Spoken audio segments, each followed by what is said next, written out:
Nowadays, if you open any newspaper, there is one topic that comes for discussion, and that is digital banking. For many authors in various newspaper, magazines, and publications, the difference between digital banking, internet banking, virtual banking, and bank as a virtual is nothing. So basically, all four are same thing, without quoting the name. In fact, in India, Kotak Mahindra Bank believes himself as a digital bank, and DBS, which is Digibank, they claim to be a digital bank. Everybody having its own opinion, but you can do. 21st, 22nd, 23rd, which is today, 2:30 a.m., and 24th, which is tomorrow, which is Friday.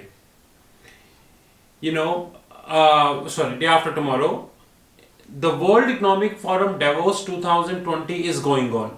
According to me, it's a waste of money, to be honest. If somebody will ask me to go there, I will definitely not go. Because this time, Davos is completely focused on climate and climate change, ESG, and all these matters. I'm not against climate change, for your information. But having said that, I have hardly seen a single content which has to be covered or should be covered in Davos. Rather, too much action on climate, to be honest. Now, in August 2019, when the Singapore said that they are heading for 5 digital bank licenses, whereby one of the license, 3 would be the wholesale banking license and 2 would be the full banking license. So for wholesale banking license, the requirement is around $100 million, and while for full banking, it is $1.5 billion. They term this as digital full bank, DFB. The very first question that exists at that point of time was that how would you manage $1.5 billion? But more important question was there at that point of time, and with due respect that, which is that Singapore came up with digital banking because of pressure, not because of will. It was Hong Kong who came early with the digital banking and or virtual banking, and because of the 8 licenses, and then they issued 4 more, so total 8 plus 4, which is 12 now. It was a force behind. Before Singapore, they have to go for virtual banking. But before moving to the fact that virtual banking or digital banking is a myth or not, we first need to see how the landscape changes in the last 6 months. I have never saw or never believed at that point of time in August 2019, when Treasury Consulting make up the mind that we are heading for banking license in Singapore, and which we did actually. Everyone know. In this last 2 to 3 months, almost every country of the globe came up with digital banking license. Whether it is London, England, Netherlands, Abu Dhabi, Luxembourg, Frankfurt, Thailand, Philippines, South Korea, Hong Kong, Lithuania. And informal sources are confirming that Vietnam and other countries are also joining the league. Sorry, I forget it, Malaysia.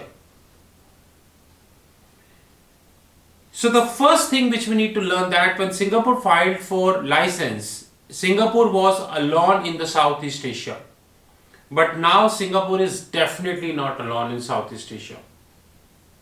Because Malaysia, Philippines, Thailand, Australia, Dubai, Abu Dhabi, Vietnam, all are Southeast Asia. And very important thing is that yesterday Bank of England gave a license to digital bank, to one digital bank. I am not quoting the name, you can check on Google.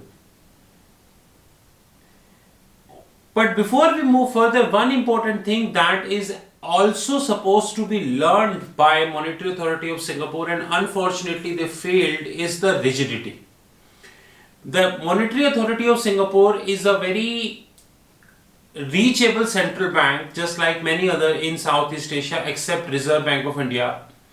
But the rigidity factor with Monetary Authority of Singapore is very high. They are stick by the line people. If you follow the law, you are okay. If you don't, the probability of exceptions are very rare. Like if you compare England with Monetary Authority of Singapore, England believes that before you file for license, you first need to sit and you need to talk. We will listen to you, and then we will think that in which category we need to put you, or you wanted to go for banking license.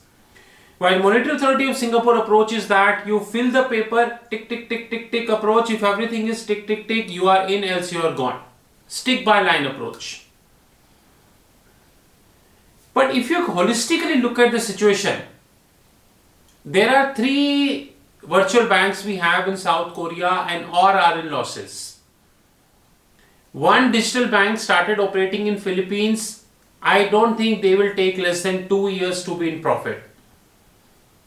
The one digital bank who got a license yesterday from Bank of England, they would be operational by Q2 2020. They are under beta phase. Majority, the Australian digital bank is already in loss. The current 2 existing digital bank in UK, they are in loss. So majority of the digital banking across the globe is in loss. But I know people will come and say that it has to be because digital banking requires a lot of infrastructure, you need to wait, you need to give them several years. Okay, I take your point. I will give you 12 years like you gave to Paytm, Ola, Uber, Swiggy, Zomato and all these companies. I'll give you 10 years, and even after 10 years they won't be profitable. Because today there is one thing which is happening in the digital banking which is highly unfortunate, is the herd mentality. Trust me, we are also one of the contenders of digital bank, but our model of digital bank is completely different. I went through almost everybody's website of digital bank. Those who are filing for the license anywhere in the globe, I am visiting their website, and one thing which I am finding more or less similar is debit card, credit card and multi-currency account transfer, multi-currency account. Hardly somebody offering loans, and somebody is offering I would say a kind of lending platform which is known as digital lending platforms. Now we need to wait here.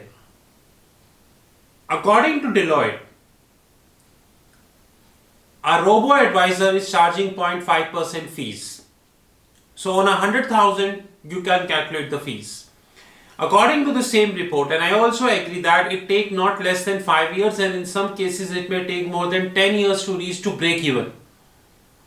Considering the venture capitalist funding and the dire state of losses we are in, I doubt venture capitalists would be able to continue to offer funding for 10 years to wait for the profits. God knows. All digital banks need to understand one thing very carefully, that you cannot rely your business model on debit card, credit card and multi-currency account. Rather, the model of a digital banking should include cross-border correspondence model. I'm not going to explain what is that because this is our secret model. Cross-border correspondence model. It should include matching engines. It includes peer-to-peer repo engines. It includes the best technology of the globe, which is edge technology in foreign exchange. Trade finance desk, trade desk and many things. No digital bank of the globe can be successful if they continue to focus on debit card, credit card and multi-currency account. I don't know whether I will get a license in Singapore or not, because one thing which is very clear nowadays, like Vietnam, Thailand, Malaysia, Philippines, almost everybody is coming up with a virtual banking license, and the capital requirement put up by them is very conducive versus MAS. Very conducive. Example, in London, if you wanted to be a digital bank with a little restriction, you need to have a 5 million euro of capital, 5 million euro.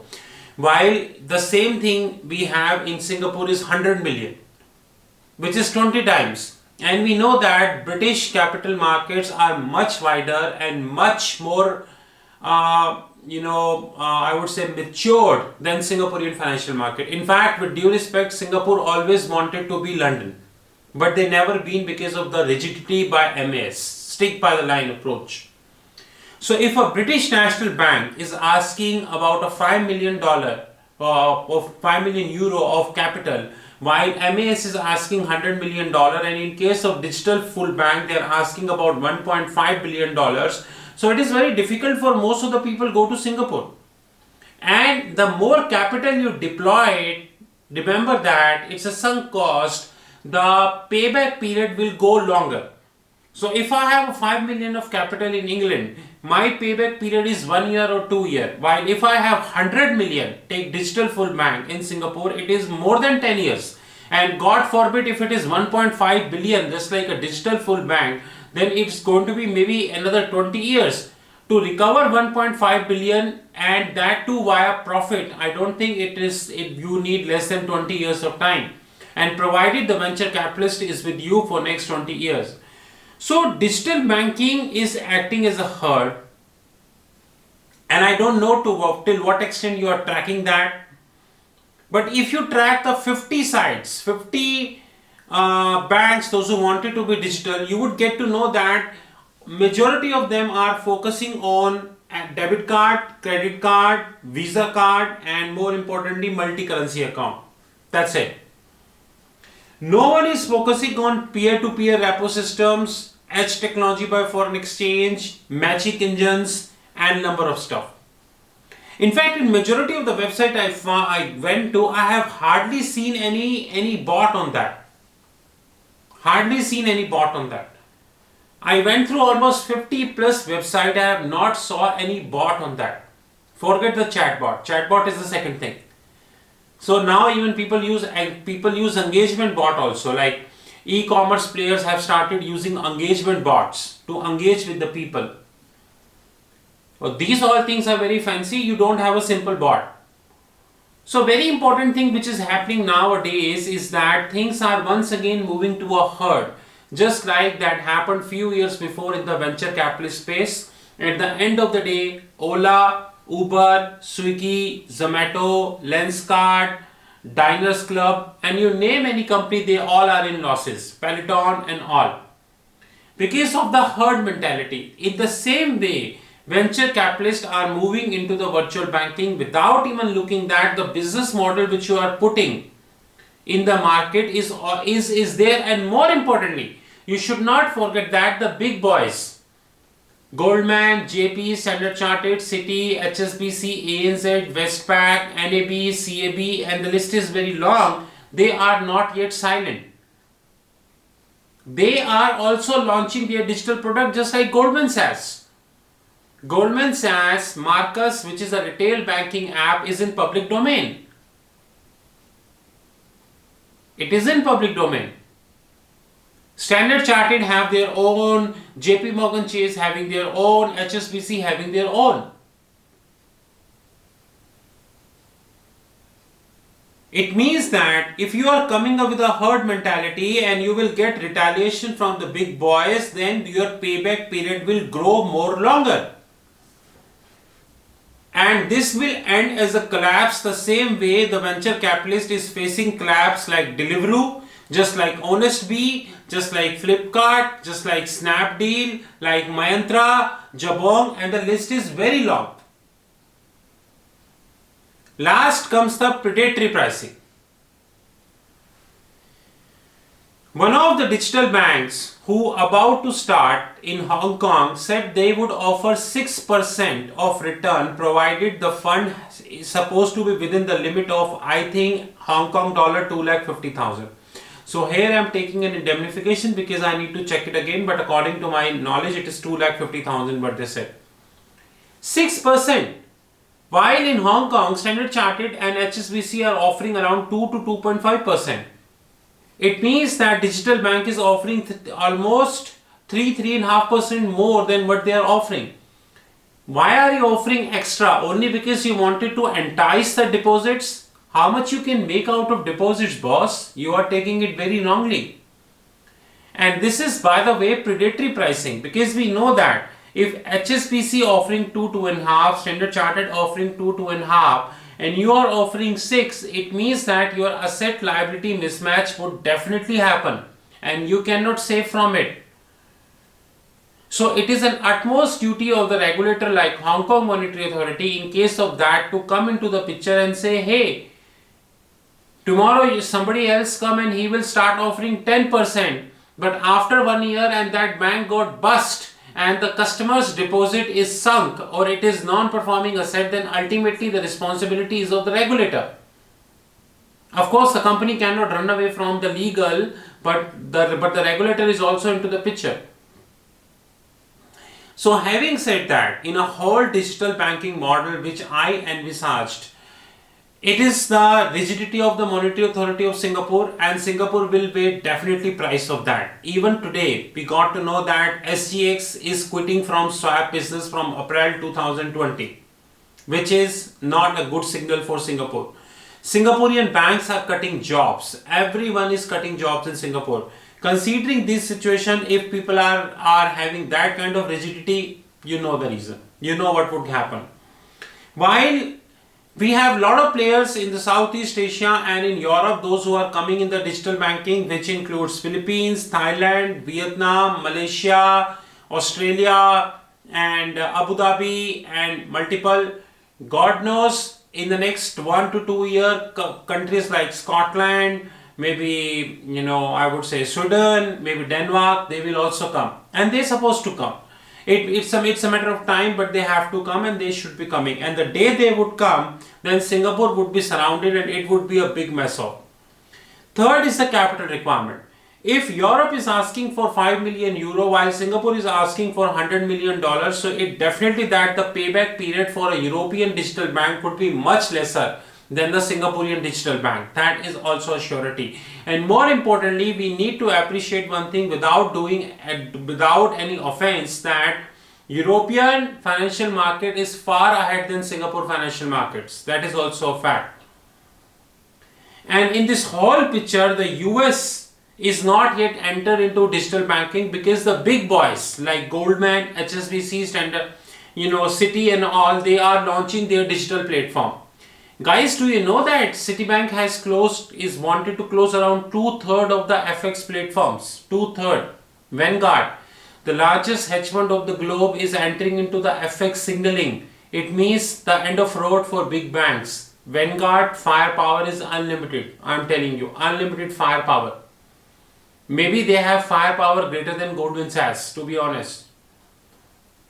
So, in whole digital banking space is evolving. We don't know what would happen tomorrow, but one thing is sure, that regulator is in a different frame of mind. Corporates are in a different frame of mind. Venture capitalists are putting money similarly like they put earlier and now in losses in the same way without understanding what a bank is going to get offered. And I consider myself very lucky that because look whole thing holistically, I see that where our business model stand, because once treasury consulting would be digital bank, debit card, credit card is not our business model. Our business model is far better than that. With this, we thank you very much, and that was our interpretation of the digital and the virtual banking in Southeast Asia and worldwide. We believe that London's step of entering into virtual banking is a very right step, and specifically having a capital base of 5 million is a conducive step. We believe that the entry of Thailand, Vietnam, Malaysia, Philippines into virtual banking is a very nice step, because this will create pressure or competition, healthy competition in Southeast Asia, whereby regulators forced to amend the laws, which they will definitely not had it been these countries not came into the picture. Last but not the least, the big boy United States is yet to come officially in the digital banking race, but the big banks of US have already started turning digital. And the perfect example is Bank of America, Goldman Sachs, JP Morgan and Citi. Overall, it will definitely not be easy for any digital bank, even if we wanted to be one of them, to be profitable in a very first year if you are completely dependent on debit card and credit card model. So in short, the warning signals are very high. Don't ignore these warning signals, else it's up to you. I do not want 1 year down the line you come to me and say that your payback period you yourself see is more than 20 years. With this, we thank you very much, and that's our interpretation of virtual banking. We continue to launch more video. You know our fixed income platform, which is www.fixedincome.global.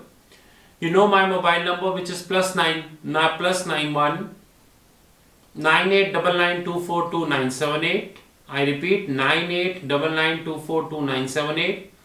You know our fixed income platform, www.fixedincome.global. I have two numbers, two WhatsApp numbers. Second number is mentioned on our fixed income platform. Have a good time and talk soon. Keep focusing on virtual banking because a lot of action is happening in virtual banking. My last line, the jobs in the banks now,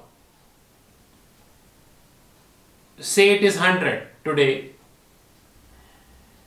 After 5 years, it would be 33, maybe 25. So today, if I assume the whole banking of the globe employ 100 people, 5 years down the line, it would be 25. Where these 75 people will go, I don't know. But one thing is sure, that banking, hospitality, entertainment, asset management, insurance, marine, shipping, everything is going digital. And since everything is going digital, the human factor will continue to reduce. And this is going to happen. You may feel offended, but sooner or later it will happen, and it has already started. With this, we thank you very much. Have a great time. Talk soon.